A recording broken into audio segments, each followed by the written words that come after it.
சிறகடிக்க ஆசை சரியில்ல. அடுத்து வர எபிசோட்ல நம்ம மனோஜும் ஹரணியும் வந்து ஆட்டோவில் போயிட்டுருக்காங்க. ஆட்டோவில் போகிறது நம்ம ஹரணிக்கு ஒத்தே வரல. அதனால் வாமிட் பண்ணுற மாதிரி பண்ணிக்கிட்டு இருக்காங்க. மனோஜ் ரொம்பவே பயந்து போகிறாரு. என்னாச்சா நீ அப்படின்னு சொல்லிட்டு கேட்கவும், வாமிட் பண்ணிட்டு இருக்கியா, ஆட்டோ ஒரு மணி நிப்பாட்டுங்க அப்படின்ற மாதிரியே சொல்லிட்டு ஆட்டோவை கட் பண்ணி விட்டுட்டு, சரி இரு நான் போய் தண்ணி வாங்கிட்டு வரேன் அப்படின்னு சொல்லிட்டு மனோஜ் இருந்துட்டு ஹரணி அங்கேயே நிற்க வச்சுட்டு தண்ணி வாங்கலான்னு சொல்லிட்டு போகிறாங்க. இது எல்லாத்தையும் ரோகிணி வந்து வாட்ச் பண்ணிக்கிட்டு இருக்காங்க. யாரோ மாதிரி ஹரணிக்கு போயிட்டு ஹெல்ப் பண்ணுறாங்க.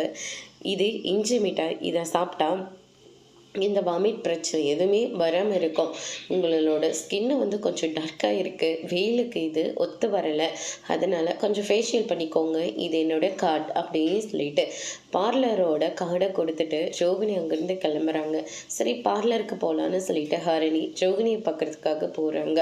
அங்கே இப்போ இந்த டைம் ஆகுது, ஒரு 10 மினிட்ஸில் முடிச்சிடலாம் அப்படின்னு சொல்லிட்டு டைமை வந்து காட்டுறாங்க. ஆனால் ஸ்க்ரீனில் நம்ம மனோஜ் ரோகிணியோட ஃபோட்டோ இருக்குது. ஆமாம் இவர் அப்படின்னு சொல்லிட்டு கேட்கவும், இவர் என்னுடைய ஹஸ்பண்ட், பேர் மனோஜ், இவரோட தான் எனக்கு என்கேஜ்மெண்ட் முடிஞ்சது அப்படின்னு சொல்லிட்டு ஹரணி வந்து சொல்லிக்கிட்டு இருக்காங்க. ரோகிணி அழுந்துக்கிட்டே வெளியே போயிட்டு நின்றுட்டு இருக்காங்க. பயங்கரமாக நடித்து தள்ளிட்டு இருக்காங்க நம்ம ரோகிணி. ஹரணி இருந்துட்டு ரோகிணி அப்படின்னு சொல்லிட்டு போகிறாங்க. அதோடு இன்னைக்கான பிரமோ முடிச்சிருக்காங்க. இனி இந்த கல்யாணத்தை ரோகிணி என்ன சொல்லி நிறுத்த போகிறாங்கிறத வெயிட் பண்ணி பார்க்கலாம். தேங்க்யூ.